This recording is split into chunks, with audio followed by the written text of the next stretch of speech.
Hello students, तो स्वागत है आपका वेद साइंस के इस यूट्यूब चैनल पे। और जैसा कि आपको बताया गया था कि हम यहाँ पे पूरा कोर्स कराने वाले हैं एनटीएससी के लिए, एनएससीजेएस के लिए, पीआरएमओ के लिए, बाकी सारे ओलंपियाड एग्जाम के लिए। तो आज से ही शुरू हो जाओ बेटा, बिल्कुल तैयारी कर देनी है। और जैसा कि हम कराते जाएंगे वीडियोज़, वैसे आपको पढ़ते जाना है, देखते जाना है, चैनल को चेकआउट करते जाना है। उसके बाद जैसे ही लेक्चर ख़त्म हो जाएगा तो शाम तक आपको टेलीग्राम चैनल पे, हमारा जो टेलीग्राम चैनल है लिंक आपको मिल जाएगा डिस्क्रिप्शन में, उस पर आपको सेम लेक्चर का असाइनमेंट भी मिलेगा। ठीक है, असाइनमेंट भी मिलेगा। और जब एक वीक तक ये क्लासेस हो जाएंगी उसके बाद आपको असाइनमेंट डिस्कशन मिलने लग जाएंगे, ताकि आपको आपकी प्रैक्टिस हो जाए, आपको टाइम मिल जाए असाइनमेंट सॉल्व करने का। And then will start discussion of these assignments on our app, that is Ved prep app. आपको बता दिया, उसका भी लिंक डिस्क्रिप्शन में होगा कि आपको कहाँ से डाउनलोड करनी है और कैसे आपको डाउट पोर्टल मिलेगा। बट डाउट पोर्टल अभी एक वीक के बाद स्टार्ट होगा जब आपकी क्लासेस हो चुकी होंगी। तो अभी हमारे साथ जुड़े रहिए, यहाँ पे आपको क्लासेस मिलने वाली है, physics, chemistry, mathematics, biology and mental ability के सारी क्लासेस फ्री ऑफ कॉस्ट है। देखते रहिए हमारे साथ। यहाँ पे सिर्फ और सिर्फ ओलंपियाड की प्रिपरेशन होगी, बोर्ड के लिए हम ज़्यादा कुछ नहीं कराएंगे बिल्कुल। ठीक है, ओलंपियाड की प्रिपरेशन अगर करनी, टू द पॉइंट आपको चीज़ों को पढ़ना है और जितना नेसेसिटी है उतना पढ़ना है, तो सारी चीज़ें देखते रहे हमारे साथ। ठीक है, तो केमिस्ट्री का हम 10th क्लास का फर्स्ट चैप्टर शुरू कर रहे हैं। ठीक है, तो फर्स्ट चैप्टर का नाम है केमिकल रिएक्शन एंड इक्वेशन। और ये चैप्टर करने के लिए आपको पता है कि सबसे पहले हमें ये कुछ चीज़ें जाननी होती है। ये चैप्टर आपने बोर्ड्स में देखा होगा, बोर्ड्स के लिए पढ़ लिया होगा, यानी कि एनसीईआरटी में देख लिया होगा। ठीक है, तो भाई अब देखते हैं इसमें क्या क्या पढ़े हम और किस तरीके से पढ़े कि ओलंपियाड एग्जाम में ये जो चैप्टर है ये हमारा बहुत अच्छे से प्रिपेयर हो जाए। तो सबसे पहले देखिए केमिकल रिएक्शन एंड इक्वेशन, जो कि हमारे चैप्टर का नाम है। तो इसके अकॉर्डिंग हमें जानना है कि केमिकल रिएक्शंस कैसे होती हैं। ठीक है, केमिकल इक्वेशंस को कैसे लिखते हैं, इक्वेशन को बैलेंस कैसे करते हैं, कितने तरीके की रिएक्शन होते हैं, ये सारे इसमें टॉपिक्स हैं। ठीक है, हम इसमें बहुत अच्छे से आपको कराएंगे, पूरा एनटीएससी के लेवल तक जाके टच करने वाले हैं। तो स्टार्ट करते हैं आज के लेक्चर से, लेक्चर 1 जो है केमिकल रिएक्शन एंड इक्वेशन का। ठीक है भाई, केमिकल रिएक्शन एंड इक्वेशन।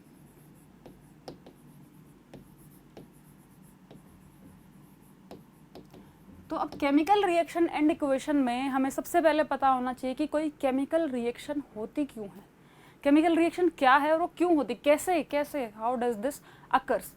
तो केमिकल रिएक्शन कैसे होती है उसके लिए जान लेते हैं कि केमिकल्स जो जिनके बारे में हम बात कर रहे हैं, रिएक्शंस जो हो रही हैं वो क्यों होती है, या कोई भी एलिमेंट अगर आपके पास नेचर में प्रेजेंट है वो क्यों रिएक्ट करता है, कोई रिएक्शन होती ही क्यों है ना। सबसे पहले तो यही पता होना चाहिए रिएक्शन होती ही क्यों है, तभी तो हम आगे जान पाएंगे कि रिएक्शन कौन कौन सी है, उनको कैसे लिखते हैं, इक्वेशन कैसे बनती है। तो ये सब जानने से पहले मेन जो चीज़ जाननी है वो ये है कि कोई भी केमिकल रिएक्शन होती क्यों है। तो उस सवाल का जवाब जानने के लिए सुन लीजिए ध्यान से कि केमिकल रिएक्शन क्यों होती है। अब देखो भाई, कोई भी चीज़ अगर नेचर में रिएक्ट कर रही है तो वो क्यों रिएक्ट कर रही है, क्योंकि वो अनस्टेबल है। कोई स्टेबल चीज़ है वो हमेशा वैसे ही पड़ी रहेगी। ठीक है, स्टेबल चीज़ है वो हमेशा एज इट इज़ रहेगी, वो कभी रिएक्ट नहीं करेगी। जो अनस्टेबल चीज़ है वो स्टेबिलिटी गेन करने के लिए हमेशा कोई ना कोई रिएक्ट करती रहेगी। तो अगर हम केमिस्ट्री में बात करें स्टेबिलिटी की, तो कैसे स्टेबिलिटी होगी, जैसे कि हम बात करें स्टेबिलिटी की, जैसे अगर आपको भूख लगी है तो आप बहुत खाने के लिए इधर उधर जाएंगे, खुद बनाएंगे, मंगाएंगे, कुछ भी करेंगे पर खाना खाएंगे। ठीक है, बट अगर आपको भूख नहीं लगी तो आप शांति से पड़े रहेंगे, कहीं नहीं जाएंगे। ठीक है, तो इट्स ऑल अबाउट स्टेबिलिटी। आप स्टेबल होंगे तो आप उधर ही रहेंगे, कोई ज़्यादा रिएक्ट नहीं करेंगे किसी चीज़ पे। तो सीधी सी बात है। अब आ जाता है केमिस्ट्री में, कैसे केमिस्ट्री में कोई भी केमिकल रिएक्शन होती है या क्यों होती है रिएक्शंस। तो बेटा आपने देखा होगा हमारी जो केमिस्ट्री में पीरियोडिक टेबल है, यानी कि बहुत सारे एलिमेंट्स हैं। अगर किसी को पीरियोडिक टेबल अभी पता नहीं है तो हमारे पास बहुत सारे एलिमेंट्स हैं, 118 elements are there in the chemistry, मतलब इन दिस वर्ल्ड अभी तक जो नॉन है या फिर टू बी नॉन होने वाले हैं, जिनको हमने प्रिडिक्ट किया हुआ है। ठीक है, तो इतने सारे जो एलिमेंट्स हैं, अब इतने सारे एलिमेंट्स हैं, हर एलिमेंट का किसी दूसरे एलिमेंट के साथ अलग तरीके से इंटरेक्शन है। ठीक है, ये सारे इंटरेक्शन बदलते रहते हैं, एटम टू एटम बदलते रहेंगे। तो अब हमें देखना है कि जो भी एटम अनस्टेबल है वो किसी दूसरे एटम के साथ कोई ना कोई रिएक्शन ज़रूर करेगा। अब अनस्टेबल एटम कौन से हैं और स्टेबल एटम कौन से हैं, है ना। पहले ये पता होना चाहिए कि स्टेबल कौन है, अनस्टेबल कौन है। तो जो अनस्टेबल है वो रिएक्ट करेगा और जो स्टेबल है वो रिएक्ट नहीं करेगा, करेगा बट कम करेगा। ठीक है, देखते हैं वो भी। तो हमारे पास बेटा जो नोबल गैसेस होती हैं, जैसा कि आपको पता है, जो हमारे पास एलिमेंट्स हैं उनमें नोबल गैसेस नाम से भी कुछ एलिमेंट्स हैं, और यू कैन से इनर्ट एलिमेंट्स भी हैं हमारे पास कुछ, ठीक है। तो नोबल गैसेस जो है ये बहुत ही स्टेबल होती है। नोबल गैसेस स्टेबल होती है, क्यों स्टेबल होती है ये देखना है, क्योंकि जब पता चल जाएगा कि ये चीज़ स्टेबल है और इस वजह से स्टेबल है, तो जिन जिन के पास ये वजह नहीं है वो सारे अनस्टेबल होंगे। ऑलराइट, तो क्या है यहाँ पे, नोबल गैसेस हमारे पास स्टेबल है। तो ऐसी क्या खास बात है नोबल गैसेस में कि वो स्टेबल है? तो देखते हैं, नोबल गैसेस जो है उनके आउटर मोस्ट जो शेल होता है, आउटर मोस्ट शेल, और you can say valence shell. Noble gases के वैलेंस शेल में कितने इलेक्ट्रॉन होते हैं? Valence shell are fully filled, ये हैं fully filled.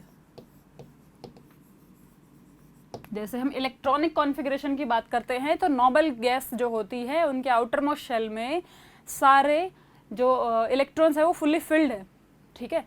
That is they are having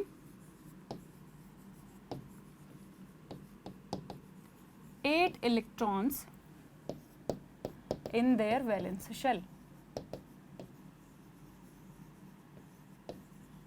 अच्छा, अब किसी को ये नहीं पता है अगर कि वैलेंस शेल क्या होता है, ठीक है, और इलेक्ट्रॉनिक कॉन्फ़िगरेशन कैसे लिखते हैं, तो उसके लिए 9 चैप्टर की हमारी वीडियोस जाके चेकआउट करेंगे, ठीक है, जब तक 9 चैप्टर की आती हैं। तो देखते हैं यहाँ पे, कोई भी एलिमेंट जब होता है, हर एक एलिमेंट इलेक्ट्रॉन से, प्रोटॉन से और न्यूट्रॉन से मिलकर बना होता है, और प्रोटॉन्स और न्यूट्रॉन्स होते हैं न्यूक्लियस के अंदर, इलेक्ट्रॉन्स होते हैं बाहर, और बाहर वो डिस्ट्रीब्यूटेड होते हैं अलग अलग शेल्स में, अलग अलग इलेक्ट्रॉन्स रखे रहते हैं। तो जो भी लास्ट शेल होता है उसको हम कहेंगे आउटर मोस्ट शेल, और उसमें जो इलेक्ट्रॉन्स हैं वो नोबल गैसेस में 8 इलेक्ट्रॉन होते हैं जो कि होने चाहिए, ठीक है। नोबल गैसेस के लिए, किसी भी चीज़ को नोबल होने के लिए या स्टेबल होने के लिए अपने आउटर मोस्ट शेल में 8 इलेक्ट्रॉन्स आर रिक्वायर्ड, ठीक है। इसको हम ये नहीं कहेंगे अगर 8 इलेक्ट्रॉन्स है तो वो कभी रिएक्ट ही नहीं करेगा, नहीं, ठीक है। नॉर्मली अगर हम देखें तो ये कोई भी एलिमेंट होता है वो एक ऑक्टेट रूल को फॉलो करता है, यानी कि उसके आखिरी शेल में 8 इलेक्ट्रॉन होने चाहिए। सो अगर यहाँ पे 8 इलेक्ट्रॉन्स है तो जो मैं अभी बोल रही हूँ ऑक्टेट रूल, उसको फॉलो करता है ये, ठीक है। तो ऑक्टेट रूल क्या है जो नोबल गैसेस ने फॉलो किया? आउटर मोस्ट शेल में 8 इलेक्ट्रॉन शुड बी देयर, ठीक है। तो ऑक्टेट रूल क्या होता है? 8 electrons in their outer most shell. अगर कोई भी ऐसा फॉलो कर रहा है तो वो क्या कर रहा है? ऑक्टेट रूल को फॉलो कर रहा है, ठीक है। बट हाइड्रोजन और हीलियम, ये दो ऐसे एलिमेंट हैं जिनमें 8 तक तो पहुंच ही नहीं सकता, तो ये क्या कहते हैं? ड्यूप्लेट, ठीक है। जैसे ये ऑक्टेट है, इनके लिए होता है ड्यूप्लेट। ड्यूप्लेट किसका बनता है भाई? हाइड्रोजन एंड हीलियम का। तो ये हो गया कुछ फ्लैशबैक हमारा 9th की चीज़ों का, कि कुछ ऐसे हम लिखते थे, ड्यूप्लेट है, ऑक्टेट है, ये कंप्लीट करना चाहिए, ये सारी ड्यूप्लेट है, ऑक्टेट है, और ये सारे कंप्लीट है किसमें? नोबल गैसेस में, ठीक है। जैसे हीलियम है, उसमें कौन सा? ड्यूप्लेट कंप्लीट है, ठीक है। यानी कि आउटर मोस्ट शेल में 2 इलेक्ट्रॉन्स आर देयर, इसके आउटर मोस्ट शेल में 2 इलेक्ट्रॉन्स है। तो ये है हमारी मेजर कंडीशन, मेन कंडीशन जिससे कोई भी एलिमेंट स्टेबल होता है। अब क्या है, हर एक एलिमेंट में आउटर मोस्ट शेल में 8 इलेक्ट्रॉन नहीं होते, यानी कि हर एक एलिमेंट ऑक्टेट रूल को फॉलो नहीं करता, ठीक है।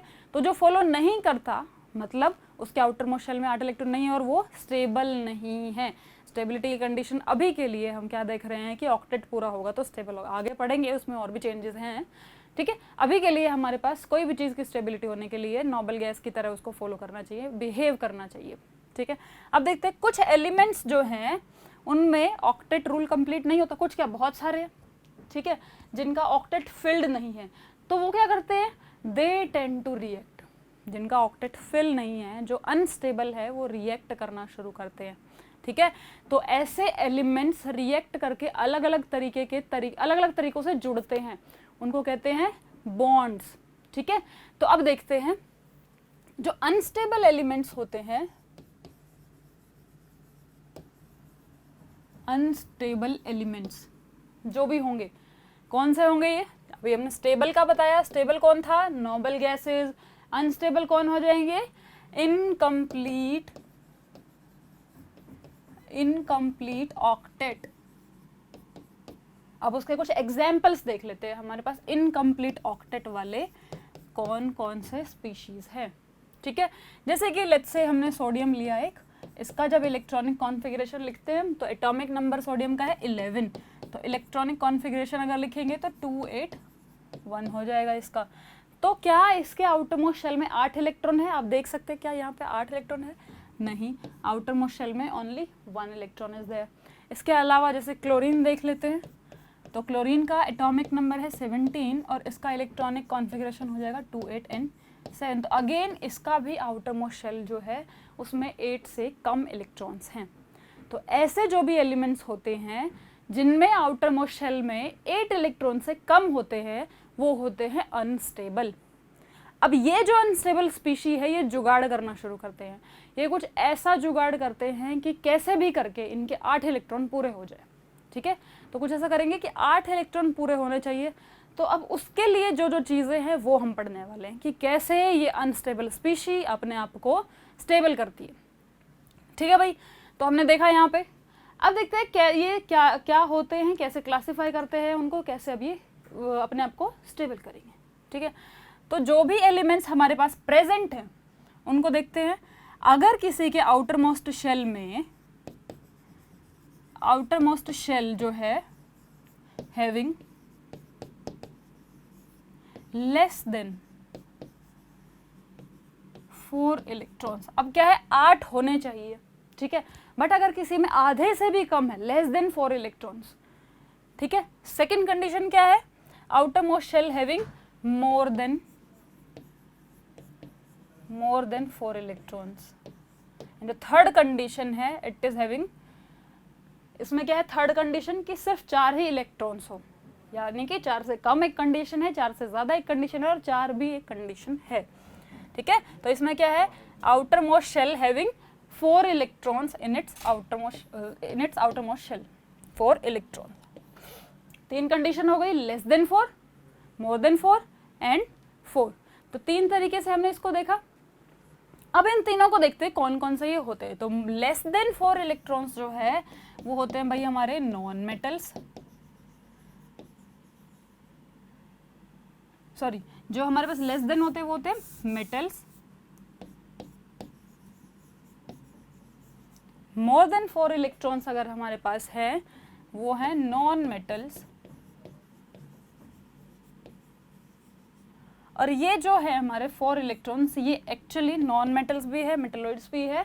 ठीक है, तो यहाँ पे अभी हम क्लियरली नहीं कह सकते कि ये नॉन मेटल होंगे या मेटलॉइड्स होंगे या मेटल्स होंगे, कुछ नहीं कहेंगे। ठीक है, तो मेजर अगर हम क्लासिफाई करें तो जिनके भी आउटर मोस्ट शेल में 4 से कम इलेक्ट्रॉन होते हैं वो होते हैं मेटल, 4 से ज़्यादा होते हैं वो होते हैं नॉन मेटल।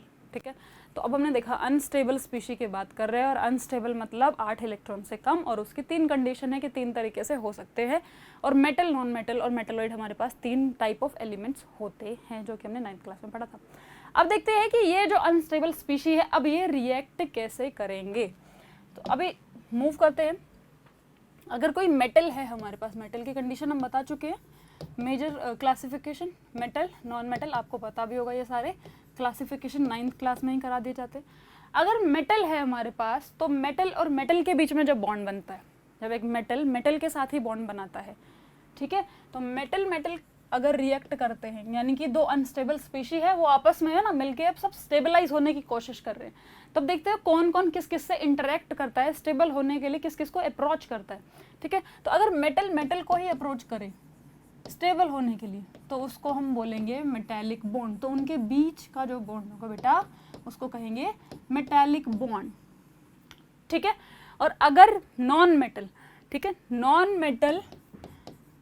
मेटल को अप्रोच करे, यानी कि non metal plus non metal जो है ये दोनों आपस में मिलके बॉन्ड बना के अपने आप को स्टेबलाइज करने की कोशिश करेंगे, तो इसको हम कहेंगे कोवेलेंट बॉन्ड। क्या कहेंगे बेटा जी? Covalent bond. ऑलराइट, अब मेटल और नॉन मेटल दोनों आ जाएं तो उसको क्या कहेंगे? Metal plus non metal. एक मेटल दूसरे नॉन मेटल को अप्रोच करता है तो उसको हम क्या कहेंगे? Ionic bond. यानी कि अब हमने देख लिया कि कुछ अनस्टेबल स्पीशीज़ थी जो अपने आप को स्टेबल करने के लिए जुगाड़ लगा रहे थे, अपने 8 इलेक्ट्रॉन पूरे करने के लिए, अपना ऑक्टेट रूल कंप्लीट करने के लिए जुगाड़ लगा रहे थे। तो भाई हमारे पास 3 जुगाड़ अवेलेबल है यहाँ पे, इसके अलावा भी बहुत सारे हैं, मेजर ये 3 हैं। हमें देखना है कैसे ये होता है। तो फर्स्ट क्या है, मेटल जब मेटल से इंटरेक्ट करता है तो बनता है मेटालिक बॉन्ड। मेटल जब नॉन मेटल से करता है तो यहाँ पे बनता है आयनिक बॉन्ड, और नॉन मेटल करते हैं तो बनता है कोवेलेंट बॉन्ड। ठीक है, अब ये बॉन्ड क्या होता है, इंटरेक्शन है, दो लोगों ने इंटरेक्ट किया है। ठीक है, जहाँ पे भी इंटरेक्शन आती है, जहाँ पे भी इंटरेक्शन आती है कोई, उसको हम बॉन्ड कहते हैं। दोनों के बीच में कोई बॉन्ड शेयर हुआ है, कोई इंटरेक्शन हुआ है। ठीक है भाई, तो ये 3 तरीके के बॉन्ड है। अब हमें यही पढ़ने हैं, जहाँ से हमारा जो चैप्टर है वो स्टार्ट हो जाएगा उसके बाद, कि अगर हमें पता चल जाए कि इस तरीके से एलिमेंट बनते हैं, इस तरीके के बॉन्ड्स बनते हैं, इस तरीके की इंटरेक्शंस होती हैं, तो अब ये केमिकल रिएक्शंस और ये केमिकल इक्वेशंस वाला जो चैप्टर है, इसमें आगे क्या क्या करने वाले हैं, हम कैसे इक्वेशंस को लिखने वाले हैं, किस तरीके की रिएक्शंस होने वाली हैं। ठीक है, तो अब एक एक करके पढ़ना शुरू करते हैं हम कि कैसे रिएक्ट करेंगे तो क्या क्या बनेगा। तो स्टार्ट करते हैं हम। जब एक मेटल जो है एक नॉन मेटल से रिएक्ट करता है, जब एक मेटल एक नॉन मेटल से रिएक्ट करता है, ठीक है, रिएक्ट करता है मतलब कि ये दोनों जब आपस में इंटरेक्ट करते हैं, आपस में इंटरेक्ट करेंगे, किस तरीके से वो इंटरेक्शन होगी और क्या वहाँ पे बनेगा वो देख लेते हैं हम। ठीक है, तो जब एक मेटल एक नॉन मेटल से करता है तो बनता है आयनिक बॉन्ड। क्या बनता है भाई, आयनिक बॉन्ड। अब हमें देखना है ये आयनिक बॉन्ड जो है क्या नेचर होता है, किस तरीके से बनता है, और इस पूरे प्रोसेस में क्या क्या होता है। ठीक है, तो metal non metal ionic bond याद रखना है हमें। मेटल और नॉन मेटल आयनिक बॉन्ड बनाते हैं हमेशा, ऑलवेज। तो देखते हैं, मेटल कोई एग्जाम्पल लेंगे हमने एग्जाम्पल लिया यहाँ पे मेटल Mg। लेट्स से हमने मैग्नीशियम एक मेटल लिया है, और इस मैग्नीशियम मेटल का पहले इलेक्ट्रॉनिक कॉन्फ़िगरेशन देखते हैं कि ये अनस्टेबल तो है, क्या इसका इलेक्ट्रॉनिक कॉन्फ़िगरेशन है वो ज़रा देख लेते हैं। तो इसके आउटर मोस्ट शेल में होते हैं जी 12 इलेक्ट्रॉन्स, और इनको जब हम फिल करते हैं तो इलेक्ट्रॉनिक कॉन्फ़िगरेशन आएगा 2 8 एंड 2। क्लियर है यहाँ तक? यहाँ तक सबको क्लियर हो गया कि मैग्नीशियम का इलेक्ट्रॉनिक कॉन्फ़िगरेशन ये था। अब हम कोई भी नॉन मेटल ले लेते हैं, मेटल हो गया, नॉन मेटल ले लेते हैं हम यहाँ पे, लेट्स से क्लोरीन। ठीक है, क्लोरीन के केस में 17 electrons are present in its in its shell. जो भी इसके टोटल इलेक्ट्रॉन है वो क्या है, 17 इलेक्ट्रॉन्स आर देयर।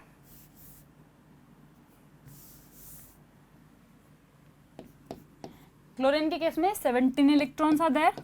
तो यहाँ पे क्या हो जाएगा भाई, इलेक्ट्रॉनिक कॉन्फ़िगरेशन 2 8 7। मेटल हो गया, नॉन मेटल हो गया, दोनों अनस्टेबल है, कोई भी ऑक्टेट रूल फॉलो नहीं कर रहे। अब हमें ऑक्टेट रूल फॉलो करवाना है, इनके आउटर मोस्ट शेल में 8 इलेक्ट्रॉन्स पूरे करने हैं। वही प्रोसीजर है आयनिक बॉन्ड बनने का। तो देखिए क्या हो सकता है अब इसमें, जिसमें इलेक्ट्रॉन्स जो है 4 से कम है वो है मेटल, यहाँ पे मोर देन 4 है वो है नॉन मेटल। तो जब भी आयनिक बॉन्ड की फॉर्मेशन होती है वो उस टाइम पे जिसमें ज़्यादा इलेक्ट्रॉन होते हैं, मोर देन 4 होते हैं, वो क्या करता है, अभी देखो हमें 8 पूरे करने हैं, जिसके पास 4 से ज़्यादा है वो इलेक्ट्रॉन कहीं से ले ले, तब जाके वो 8 तक पहुंचेगा। और जिसमें 4 से भी कम है वो अपने इलेक्ट्रॉन डोनेट कर दे, वो अपने इलेक्ट्रॉन एक्स्ट्रा जो इलेक्ट्रॉन्स हैं उसके पास उनको डोनेट कर दे, तो अंदर क्या बचेगा, 8 इलेक्ट्रॉन। तो अगर कुछ ऐसा हो जाए कि ये इलेक्ट्रॉन्स इधर आ जाए, इसके पास एक्स्ट्रा इलेक्ट्रॉन है, अगर वो अपने 2 इलेक्ट्रॉन निकाल देता है तो उसके आउटर मोस्ट शेल में बचते हैं 8 इलेक्ट्रॉन्स। यहाँ पे 7 इलेक्ट्रॉन है, अगर इसको कहीं से 1 इलेक्ट्रॉन मिल जाए तो इसके आउटर मोस्ट शेल में हो जाएंगे 8 इलेक्ट्रॉन्स और दोनों का भला हो जाएगा। तो एक बार देख लेते हैं कैसे हम ये बात बोल रहे हैं कि मैग्नीशियम जो है वो जब इलेक्ट्रॉन्स डोनेट करेगा तो क्या बनाएगा, 2 इलेक्ट्रॉन डोनेट करवा दो भाई उससे, 2 8 बन गया। ठीक है, अब जो जितने इलेक्ट्रॉन्स डोनेट करता है उस पर उतना पॉजिटिव चार्ज आ जाता है। You very well know this कि टाइन फॉर्मेशन होती है। तो यहाँ पे हम इसको लिख देंगे Mg2 पॉजिटिव। Mg2 पॉजिटिव जो है वहाँ पे फॉर्म हो रहा है, जो कि एक केटायन है, उसने अपने 2 इलेक्ट्रॉन डोनेट कर दिए। ठीक है, यहाँ पे क्लोरीन की बात कर लेते हैं। क्लोरीन जो है उसको चाहिए सिर्फ 1 इलेक्ट्रॉन, तो क्या करेगा, मैग्नीशियम से एक इलेक्ट्रॉन ले लेगा। ठीक है, देखते हैं क्या बनता है when chlorine forms an anion. ठीक है, तो 2 8 एंड 8 इसने एक इलेक्ट्रॉन गेन कर लिया, तो बन गया 2 8 एंड 8, और यहाँ पे चार्ज क्या आ गया भाई, -1।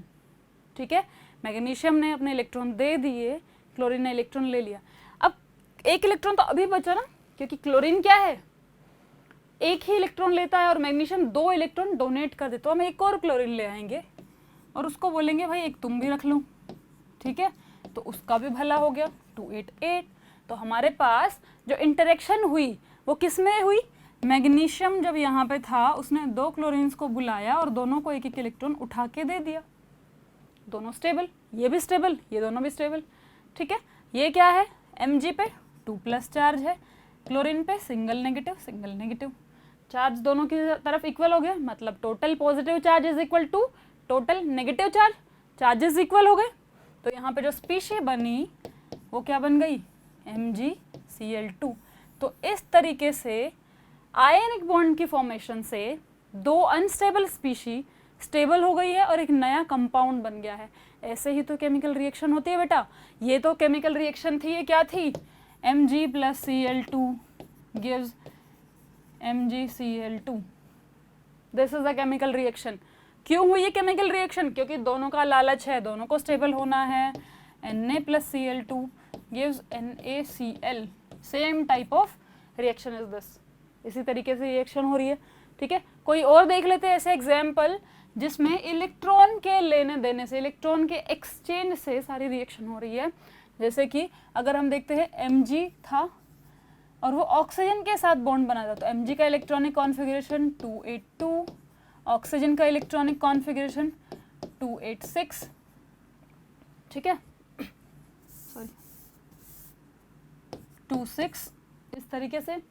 तो यहाँ पे ऑक्सीजन का लिख दिया, Mg का लिख दिया। क्या नजर आ रहा है आपको, Mg के पास 2 इलेक्ट्रॉन एक्स्ट्रा हैं और ऑक्सीजन के पास 2 इलेक्ट्रॉन कम है, इलेक्ट्रॉन्स उठ के यहाँ आ जाएंगे, Mg2+ will be formed which is having electronic configuration of 2 and 8, आउटर मोस्ट शेल में 8 इलेक्ट्रॉन पूरे हो गए। Same goes with oxygen and you'll get 2 and 8। यहाँ पे भी ऑक्टेट कंप्लीट हो गया। तो ये जो रिएक्शन हुई है वो क्या हुई है, Mg एंड O के बीच में। ठीक है, Mg एंड O के बीच में। इसको कैसे लिखेंगे हम, Mg + O2 gives MgO। अब देखो, एक Mg को एक ही O की ज़रूरत थी। ठीक है, अब यहाँ से आपको पता चलेगा क्यों हम बैलेंसिंग करते हैं रिएक्शन की, क्या है वो सारी चीज़ें जो हम इस चैप्टर में पढ़ते हैं, उनका बेसिक हम आज कर रहे हैं बेटा। बेसिक है ये पूरा। एक Mg को एक ही O चाहिए था, उसने एक और रख लिया, बट हमने रिएक्टेंट में O2 लिया था, क्योंकि ऑक्सीजन अकेला हमें मिलता नहीं है कहीं भी, नेचर में हर जगह O2 की फॉर्म में मिलता है। ठीक है, तो यहाँ पे हमें ज़रूरत एक की ही थी, बट हमारे पास जब भी हम उठा के लाएंगे ऑक्सीजन कहीं से भी, वो O2 की फॉर्म में ही आएगा। तो हम क्या कर सकते हैं यहाँ पे, सीधी सी बात है, हम क्या करेंगे, हम मैग्नीशियम डबल ले लेंगे भाई, और यहाँ पे ये भी डबल हो जाएगा। फिर यही तो बैलेंसिंग थी, ये भी हम करेंगे। बट यहाँ से आपको पर्पस समझ में आ गया बैलेंसिंग क्यों करी हमने, क्योंकि तरीका क्या था, हमें 2 चीज़ों को स्टेबलाइज करना था। स्टेबलाइज करते टाइम इलेक्ट्रॉन एक्सचेंज हुआ, बट इलेक्ट्रॉन एक्सचेंज होते टाइम हमने देखा कि जो हमने इस साइड लिए थे वो ज़्यादा चीज़ें थी, और जो प्रोडक्ट बना था उसमें एक ही ऑक्सीजन यूटिलाइज हो रहा था, एक ऑक्सीजन कहीं एक्स्ट्रा था। उसके लिए हमने मैग्नीशियम 2 ले लिए। अब 2 magnesium reacts with 2 oxygen and gives 2 MgO। Is this clear to you guys? आप कमेंट करके बताते रहेंगे, कोई भी क्वेरीज अगर होगी आपकी तो हम इसको सॉल्व करेंगे कमेंट में। उसके अलावा डाउट पोर्टल आपके लिए हमेशा अवेलेबल होगा। अगर आप देखेंगे वेद प्रेप ऐप पे जाके तो आपको डाउट पोर्टल मिलने वाला है। उसको डाउनलोड करने के बाद डाउट पोर्टल पे आपको कोई भी डाउट अगर आप अपलोड करेंगे, ठीक है, फिजिक्स, केमिस्ट्री, मैथमेटिक्स, बायोलॉजी और मेंटल एबिलिटी, SST, कोई भी डाउट अपलोड करेंगे वहाँ पे आंसर किया जाएगा। तो आप देखते रहिए, पढ़ते रहिए, ये चीज़ें आपके लिए फ्री ऑफ कॉस्ट पूरा कोर्स रखा हुआ है। यहाँ पे हर चीज़ आपके सामने है, बस मेहनत करनी है, देखनी है वीडियोस, इतना ही करना है। चैनल को सब्सक्राइब कर देना जाते जाते, ठीक है भाई। चलो, तो एक तरीके का देख लिया हमने आयनिक बॉन्ड जिसको हम बोलते हैं। उसमें हुआ क्या है, एक्चुअल में किसी ने इलेक्ट्रॉन दिया है, किसी ने इलेक्ट्रॉन गेन कर लिया है, और दोनों आपस में इंटरेक्ट किए। क्यों इंटरेक्ट किया इन्होंने?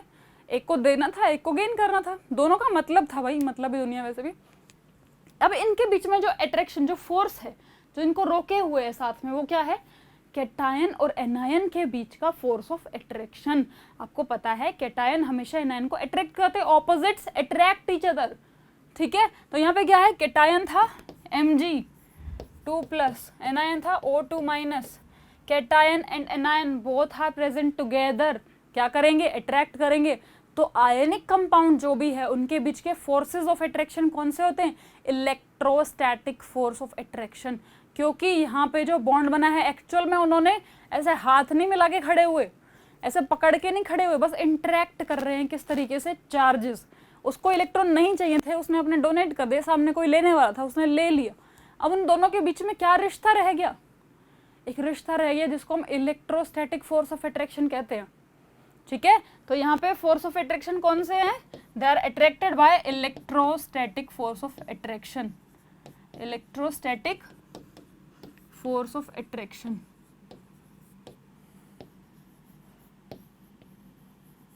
ठीक है भाई, इलेक्ट्रोस्टैटिक फोर्स ऑफ अट्रैक्शन हो गया। आयनिक बॉन्ड कब बना? एक मेटल और एक नॉन मेटल के बीच में। और यहाँ पे क्या हो गया? Electrostatic force of attraction. और यहाँ पे रिएक्शन कैसे होती है आपने देख लिया। जो रिएक्शंस थी, आयनिक कंपाउंड बन रहे थे। क्यों बने थे? क्योंकि इनको इलेक्ट्रॉन्स चाहिए थे, इसलिए इन्होंने इंटरेक्ट किया। और यही रीजन है कोई भी केमिकल रिएक्शन दुनिया में क्यों होती है। क्लियर है आपको? अब हम नेक्स्ट चीज पे चलते हैं। और नेक्स्ट चीज जो है, नेक्स्ट बॉन्ड है हमारा, जो कि हम अभी पढ़ने वाले हैं, जब एक मेटल दूसरे मेटल से इंटरेक्ट करता है। ठीक है भाई, तो let's see what happens when a metal interacts with a metal, metal plus metal. अब मेटल प्लस मेटल मतलब हमने मेटल से लिया पूरा एक मेटल का टुकड़ा, अगर हम उठाएंगे तो उसमें क्या है? सारे एटम मेटल के ही हैं, ठीक है। और मेटल तो आपको पता बहुत स्ट्रॉन्ग फोर्स ऑफ इंटरेक्शन होता है उनका, बहुत ही, क्योंकि देखा ना मेटल के मेल्टिंग पॉइंट, बॉइलिंग पॉइंट बहुत हाई होते हैं, मतलब उनके फोर्स ऑफ अट्रैक्शन बहुत स्ट्रॉन्ग है। मतलब दो मेटल एटम के बीच में, दो एटम्स के बीच में कुछ तो ऐसा हो रहा है कि वो बहुत स्ट्रॉन्गली एक दूसरे को होल्ड किए हुए हैं, ठीक है। और स्ट्रॉन्ग फोर्स ऑफ अट्रैक्शन है। तो ऐसे ही स्ट्रॉन्ग फोर्स ऑफ अट्रैक्शन के बारे में बात कर रहे हैं हम, जिसको बोलते हैं मेटालिक बॉन्ड, जिसको बोलते हैं मेटालिक बॉन्ड। अब इसमें क्या है? देखो भाई, अगर कोई डोनेट करने वाला है, वो डोनेट कब करेगा? जब कोई गेन करने वाला हो, ठीक है। कोई अगर किसी को दान कर रहा है, दान किसको करेगा? सामने कोई लेने वाला भी तो होना चाहिए। ऐसे सड़क पे फेंकते हुए थोड़ी चलते हैं दान करने वाले लोग, सामने कोई गेन करने वाला भी तो होना चाहिए। अब यहाँ पे क्या है? देखो, मेटल और मेटल दोनों ही डोनर हैं, दोनों के पास इलेक्ट्रॉन एक्स्ट्रा है, दोनों ही पीछा छुटवाना चाहते हैं। तो इनमें किस तरीके से होती होगी? उसका तो देख लिया हमने भाई, जिसके पास एक्स्ट्रा था उसने अपना दे के पीछे छुड़वा लिया, जिसको कमी लगी उसने उठा लिया। यहाँ पे तो कमी लगने वाला कोई है ही नहीं। तो ये इसमें ऐसा क्या होता है, मेटल मेटल बॉन्ड में ऐसा क्या है कि वो इतना स्ट्रॉन्ग फोर्स ऑफ अट्रैक्शन रखते हैं। एक बार देख लेते हैं थोड़ा सा, इसमें ऑक्टेट कैसे कंप्लीट करते हैं अपना, जब सारे डोनर प्रेजेंट हो, है ना। देखते हैं एक बार, जब कोई मेटल लेते हैं हम, लेट्स से हमने सोडियम मेटल लिया। सोडियम का इलेक्ट्रॉनिक कॉन्फ़िगरेशन आपको पता है, इट इज 2 8 and 1। इस तरीके से इसका इलेक्ट्रॉनिक कॉन्फ़िगरेशन है। तो हमने लेट्स से एक सोडियम का पीस उठा लिया जिसमें बहुत सारे सोडियम के एटम्स थे, ठीक है। अब देखते हैं, सबसे पहली बात तो ना, कोई भी मेटल जो होता है वो क्रिस्टलाइन सॉलिड होते हैं। मेटल क्या होते हैं? Crystalline solid. क्रिस्टलाइन सॉलिड क्या होते हैं? उनका एक पैटर्न होता है जिसको फॉलो करते हैं। आप आगे जाके पढ़ेंगे क्रिस्टलाइन सॉलिड के बारे में, 11th में है सॉलिड स्टेट, वहाँ पे पढ़ने वाले हैं, ठीक है। उसके अलावा जितना ज़रूरत होगी हम यहाँ पे बताएंगे आपको। 9th में बताया जाता है ये सारी चीज़ें कि क्रिस्टलाइन सॉलिड क्या होता है, एमोर्फस सॉलिड क्या होता है। अभी के लिए देख लेते हैं हम। तो मेटल कोई भी मेटल जब हम उठाएंगे उसमें सारे कैसे फोर्सेज हैं? उसमें सारे फोर्सेज है, मतलब उसमें सारे क्रिस्टलाइन सॉलिड ही होते हैं। और फोर्सेज देखते कैसे? जब दो मेटल प्रेजेंट थे, Na का दूसरा एटम भी लिया हमने 281, और लेट्स से हमने ये एक पीस ऑफ सोडियम ले लिया जिसमें बहुत सारे सोडियम एटम्स प्रेजेंट थे, ठीक है भाई। अब हमें देखना है जब सारे डोनर होते हैं तो कैसे स्टेबल होता है, ठीक है। अब डोनर जब देके जा रहे थे तो उस टाइम गेन करने वाले वहीं थे, डोनेट करने वाले, गेन करने वाले आयनिक बॉन्ड में तो चल गया था। अब क्या है, डोनर सिर्फ देने वाले हैं, तो क्या करते हैं, अब जाके देखेंगे कहीं रईसों की की सोसाइटी में, रईसों की सोसाइटी में जाके देखो, वहाँ पे क्या करें, सारे ही डोनर हैं, कोई किसी को डोनेट कर ही नहीं सकता, तो सब क्या करेंगे, शो ऑफ, सब अपना शो ऑफ करेंगे, कौन कितना अमीर, कौन कितना रईस, है ना, क्योंकि सारे रईस है, सोडियम जो हमने लिया है, सारे मेटल है, सबके पास एक्स्ट्रा इलेक्ट्रॉन है, दे टेंड टू डोनेट, कोई मिल जाए दे दें हम, पर लेने वाला कोई है नहीं, तो क्या करते हैं, they tend to show off, वो क्या करेंगे, अपना अपना इलेक्ट्रॉन निकाल के रख देंगे। जैसे जिसका बहुत पैसा होता है वो क्या करता है, अब ये सबको जाके बताएगा कि मेरे पास देखो इतना बैंक बैलेंस है, ऐसा तो बैंक बैलेंस कोई नहीं दिखेगा। तो कैसे शो ऑफ करते हैं लोग, जिनके पास भी बहुत पैसा है, बहुत रईसों की कैटेगरी में जो आते हैं, वो शो ऑफ कैसे करते हैं, वो ऐसे करेंगे, भाई अपना घर के बाहर पोर्श वगैरह खड़ी होगी, ठीक है, अच्छी मस्त गाड़ियाँ खड़ी होगी, मर्सिडीज बेंज वगैरह 5-6, ठीक है, बंगलो बना लेंगे इंटीलिया जैसा, और ऐसा ऐसे शो ऑफ करेंगे वो, ठीक है, मस्त बंगलो है, गाड़ियाँ हैं, यही चीज़ शो ऑफ करते हैं, बहुत गोल्ड पहन लिया आजकल वो जो पहनते हैं, है ना, तो ऐसे शो ऑफ करते हैं लोग। तो इन्होंने भी ऐसे ही किया, सारे रिच थे, सबने शो ऑफ करना शुरू कर दिया, मतलब जो भी पैसा था उनके पास उन्होंने स्पेंड करके शो ऑफ करना शुरू कर दिया दुनिया को, मतलब अपना अपना इलेक्ट्रॉन, हालांकि कोई लेने वाला नहीं है उधर, कोई देख, सब रईस है वहाँ पे, फिर भी क्या करें, इतना पैसा है कहीं तो लगाइएगा, तो क्या करेंगे, ये जो 1 इलेक्ट्रॉन एक्स्ट्रा है इसको डोनेट करने लग जाते हैं। वो डोनेट करने का फायदा नहीं है, बस अपने से निकाल के रखे, दिखाने लग जाएंगे सबको। तो इन्होंने सबको दिखाया, तो सबको दिखाया यानी कि इलेक्ट्रॉन इसके पास से तो चला गया, तो क्या बन गया यहाँ पे हमारे पास, तो क्या बन गया यहाँ पे 2-8, यानी कि Na पॉजिटिव बन गया, और वो इलेक्ट्रॉन कहीं गया, इसके पास ही रहेगा। मोमेंटली अगर हम देखेंगे तो एक कैटायन की तरह लग रहा है हमें, इलेक्ट्रॉन इसके पास ही है। गाड़ी खरीद ली, अपने घर के बाहर पार्क कर दी उसने, गाड़ी खरीद के किसी को डोनेट नहीं करी, क्योंकि यहाँ पे कोई गेन करने वाला नहीं है। तो क्या करते हैं, शो ऑफ, इसने शो ऑफ किया कि मेरे पास गाड़ी है, और उसने अपनी गाड़ी थोड़ी दूर ले जाके, एक इलेक्ट्रॉन यहाँ से निकाल दिया, थोड़ी दूर ले जाके रख दिया इसने, ठीक है। क्या है ये, चलो ठीक है। तो अब यहाँ पे क्या हो गया, बहुत सारे सोडियम थे, बहुत सारे सोडियम थे यहाँ पे, सबने अपनी अपनी गाड़ियाँ बाहर रख दी, अच्छी अच्छी गाड़ियाँ खरीदी सबने, और सब शो ऑफ करने लग गए, ठीक है, सब शो ऑफ करने लगे, यानी कि सबके इलेक्ट्रॉन जो एक एक थे, नेगेटिव चार्ज से मैं रिप्रेजेंट कर रही हूँ इलेक्ट्रॉन को, ठीक है, एक एक इलेक्ट्रॉन सबने इधर इधर इधर इधर डाल दिया, ठीक है। अब ये बताओ कैटायन कब बनता है, जब इलेक्ट्रॉन पूरा डोनेट कर दे कोई किसी को। इन्होंने डोनेट तो नहीं किया, इन्होंने जितना पैसा था वो स्पेंड कर दिया, कहीं बैंक में भी नहीं है, किसी और को भी नहीं गया, स्पेंड करके घर के सामने कार लाके खड़ी करी हुई है। तो मतलब घर के सामने, सबके घर के सामने उनकी कारें खड़ी हैं। तो ऐसा क्या है यहाँ पे कि इनके पास भी इलेक्ट्रॉन नहीं है, पर इनसे दूर भी नहीं है। तो ये जो स्पीशी बनी यहाँ पे, इनको बोलते हैं हम कर्नेल, इनको हम बोलेंगे कर्नेल, ठीक है। कर्नेल बन गए, मेटल्स के क्या बन गए, कैटायन नहीं बने, ध्यान रखना, इलेक्ट्रॉन डोनेट नहीं हुए हैं, कर्नेल बने हैं। और कर्नेल जो बन गए हैं उसके बाद ये जो इलेक्ट्रॉन्स है, ये इनको तो इलेक्ट्रॉन ही कहेंगे, ठीक है। तो कर्नेल और इलेक्ट्रॉन अलग हो गया, ठीक है। यहाँ तक क्लियर समझ में आ रहा है सबको, सबको क्लियर समझ में आ रहा है ना। क्या हुआ, कर्नेल फॉर्म हुआ और इलेक्ट्रॉन जो है वो बाहर रखा हुआ है।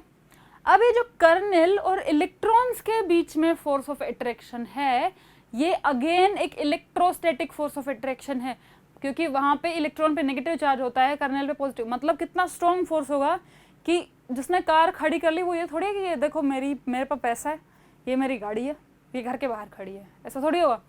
घर के बाहर खड़ी है, उसका अट्रैक्शन तो रहेगा, मेरी गाड़ी है ये, this is my car, my car. वो इसको लूज भी नहीं करना चाहता। ऐसा नहीं बहुत पैसा है तो रोज नई गाड़ियां लाओ, ठोक ठोक के एक्सीडेंट करके छोड़ाओ, कहीं कहीं जाके बेच के आ जाओ, ठीक है, ऐसा भी नहीं करेंगे। वो रखेगा उसको, दिस इज माई कार, उसका अट्रैक्शन है उसके लिए। तो जो अट्रैक्शन यहाँ पे है, जो अट्रैक्शन यहाँ पे इनके बीच में है ना, दो इलेक्ट्रॉन्स के साथ, इसका इसके साथ, इसका इसके इलेक्ट्रॉन्स के साथ, इलेक्ट्रॉन्स के साथ, सबको अपनी अपनी कारें प्यारी है, ठीक है। तो ये जो फोर्स ऑफ अट्रैक्शन है अगेन कौन सा है, electrostatic force of attraction between kernel of a metal and it's electron. This is called metallic bond. So these forces of attraction between kernel and electron के बीच में जो electrostatic force of attraction है, that is called metallic bond.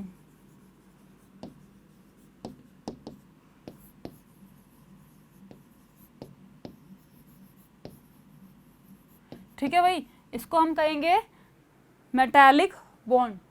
ये clear है आपको।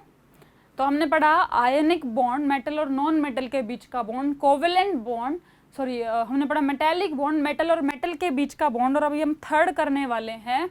Third जो है वो क्या है, जब एक मेटल इंटरेक्ट करता है एक नॉन मेटल के साथ, जब एक मेटल एक नॉन मेटल के साथ इंटरेक्ट करता है, तो उसको देख लेते हैं हम कैसे होगा वो। ठीक है, तो हमने देख लिया है कैसे कैसे बॉन्ड बने। तो अब जो नेक्स्ट टाइप ऑफ बॉन्ड है वो हम नेक्स्ट क्लास में करने वाले हैं। उसके लिए हर दिन हमारा वीडियो आता है, आगे चेकआउट करते रहिए हर दिन जो वीडियो आएगा। ठीक है, केमिस्ट्री के 10th क्लास के सीक्वेंस वाइज आपको प्लेलिस्ट मिल जाएगी, वहाँ पे देखते रहिए। डाउट पोर्टल पे आप डाउट देखेंगे और असाइनमेंट मिलेंगे आपको टेलीग्राम के ऊपर। आपको टेलीग्राम जो है उसका लिंक मिल जाएगा डिस्क्रिप्शन में, ऐप जहाँ पे डाउट पोर्टल मिलने वाला उसका लिंक भी डिस्क्रिप्शन में है। उसके अलावा अगर आपको इसके रिलेटेड और भी वीडियोस चाहिए या कोई डाउट है या कुछ भी कोई स्पेशल टॉपिक आपको पढ़ना है, ये सारी चीज़ें आप हमें बता सकते हैं कमेंट सेक्शन में। और अगर आपको ये वीडियो अच्छा लगा प्लीज़ लाइक करिए और हमारे चैनल को सब्सक्राइब करके जाइए। ठीक है भाई, सब्सक्राइब कर दो, पूरा कंटेंट मिलेगा यहाँ पे, फेक प्रॉमिसेस नहीं है। ऑलराइट, मिलते हैं नेक्स्ट क्लास में। Stay tuned with us, bye bye.